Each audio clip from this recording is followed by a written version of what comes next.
History loves its generals, the ones who march, maneuver, and win. But sometimes the most decisive blow isn't a cannon shot. It's a lie told in the right ear. And in 1805, one man, unknown, ununiformed, and untrusted by almost everyone, used forged newspapers, bribed officers, and a smuggler's cunning to unravel an entire Austrian army without a single major battle. His name was Karl Ludwig Schulmeister. And this is the story of how a man from the Rhine borderlands fooled an empire. Karl Ludwig Schulmeister was born in 1770 in Baden. Comfortable enough, but far from elite. He grew up around borders, German states, French territories, shifting jurisdictions, and the Danube world where papers mattered, but wits mattered more. As a young man, he slipped into cross-border trading, and then deeper into the world of smuggling. Smuggling in Alsace wasn't just running contraband, it was learning every forest track, every river crossing, every corruptible guard, every official with loose pockets or loose lips. Those networks, the people, not the products, became Schulmeister's first real intelligence service. He didn't start as a spy, but he learned to listen, to trade information, to disappear, and most importantly, to survive. At first, he sold what he learned to Austrian officers. Austria's frontier posts were always hungry for gossip about France, and Schulmeister fed them truth, rumor, anything that kept him paid.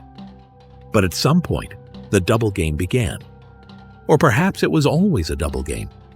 Because sometime in the 1790s, Schulmeister met a rising French officer named N. Jean-Marie René Savary. Savary recognized this scruffy, sharp-eyed Alsatian for what he really was, a natural. A man who could lie without sweating, charm without trying, and vanish without a trace. Savary folded Schulmeister quietly into the French orbit, and soon into the circle around Napoleon himself. From that moment, Schulmeister was no longer a smuggler dabbling in espionage. He was France's man inside Austria, while still pretending to be Austria's man inside France. He had become the perfect double agent. The year is 1805. Napoleon faces a new coalition, Austria and Russia preparing to crush his expanding empire. The Danube becomes the hinge of Europe. Whoever controls its crossings controls the war. Austria's commander, General Karl Mack von Leiberich, gathers about 70,000 men around the fortress city of Ulm on the Danube. It is strong, defensible, and, if held, able to block Napoleon's advance until Russian reinforcements arrive. For Napoleon, a siege would be costly, a frontal assault worse, so instead of sending more soldiers, he sends Schulmeister. Under a polished alias, an aristocratic anti-French nobleman, Schulmeister moves through Vienna's upper circles. He plays cards, drinks wine, observes quietly. He studies personalities the same way he once studied border checkpoints. And he identifies the key vulnerability. General Mack wants to believe Napoleon is weak. He wants proof that France is overextended and riddled with internal unrest. He wants confirmation that his defensive plan is brilliant. Schulmeister gives him exactly that. He constructs not a lie, but a whole ecosystem of lies. Forged French newspapers reporting royalist uprisings, fake letters from French officers claiming Napoleon is collapsing, bribed Austrian intelligence officers who confirm everything, and Schulmeister himself, the insider with contacts in Paris, feeding Mack the story he craves. While Napoleon's army executes a massive sweep across the Danube, closing roads, bridges, and escape routes, Schulmeister whispers that these movements are temporary, desperate, signs that the French are preparing to pull back. The trap tightens. When French troops appear in unexpected places, Schulmeister explains them away. Covering weak points, he says, masking a retreat. Mack listens and believes. Finally, convinced that Napoleon is on the brink of disaster, Mack orders his army out of the safety of Ulm, straight into the open field. It is exactly what Napoleon needs. Within days, the French encircle the Austrians. No grand battle, no heroic defense. Just slow realization as tens of thousands fall into a tightening ring of steel. General Mack surrenders. Napoleon wins one of the most lopsided victories in modern European history. And Schulmeister, the smuggler from Baden, is the ghost in the machine that made it possible. But victory comes with a price. Schulmeister's fame spreads so widely that his face becomes a liability. His enemies multiply, and power, once he finally gains it, proves far more dangerous than espionage. His rise will be spectacular. His fall will be brutal. When the smoke of Ulm cleared, Napoleon knew exactly who had helped deliver the victory. Schulmeister's name rose quickly, too quickly for comfort, through the ranks of the French secret services, and with Savary's patronage, he was soon doing far more than whispering lies in enemy salons. He was enforcing order in conquered capitals.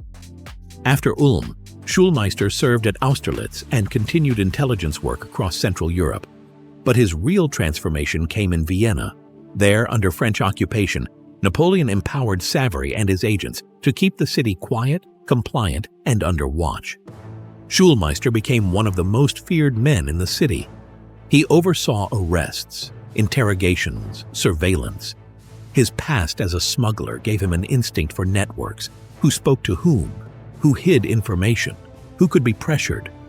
To some Viennese, he was the invisible police chief who knew too much. To others, he was the foreigner with too much power and no aristocratic legitimacy. For the first time in his life, Schulmeister wasn't operating in the shadows. He was wearing authority. But visibility came with enemies. Many officers in Napoleon's circle despised him, a man without noble blood, without military training, without the Legion of Honor, an honor Napoleon himself refused to grant him. That refusal stung.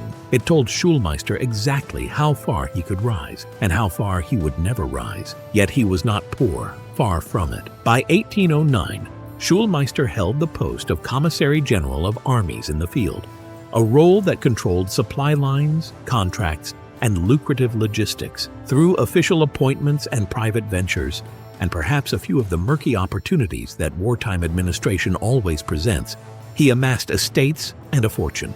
For a man born into modest means, it was the pinnacle, but it was also fragile. Everything Schulmeister had, his position, his power, his income, depended entirely on the stability of Napoleon's empire. And by 1812, that stability was cracking. As Napoleon's armies bled across Russia and Europe turned against him, Schulmeister's enemies sharpened their knives. Foreign governments remembered him well.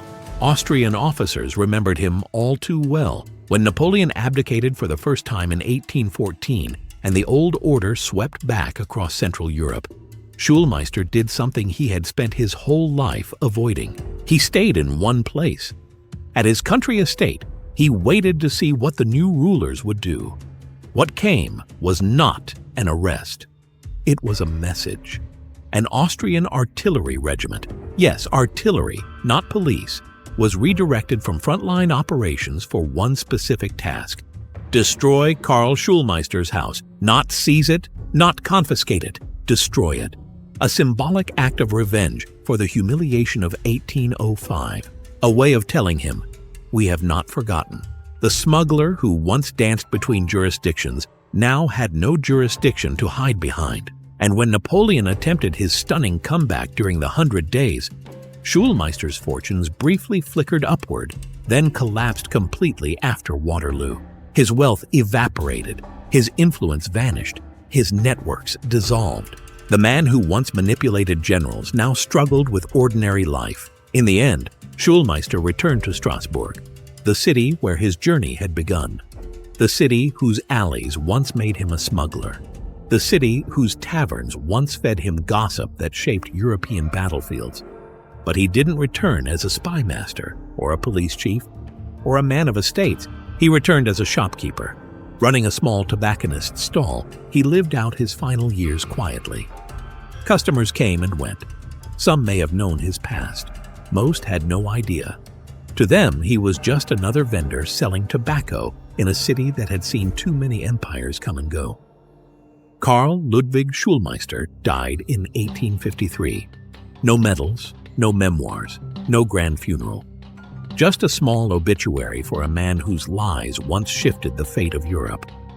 Today, historians debate what he really was: a patriot, a criminal, a master strategist, or simply an opportunist who rode the wave of history until it crushed him. What's certain is this: for a brief moment, a smuggler from Baden built an empire out of forged newspapers, whispered rumors, and the desires of men desperate to be deceived.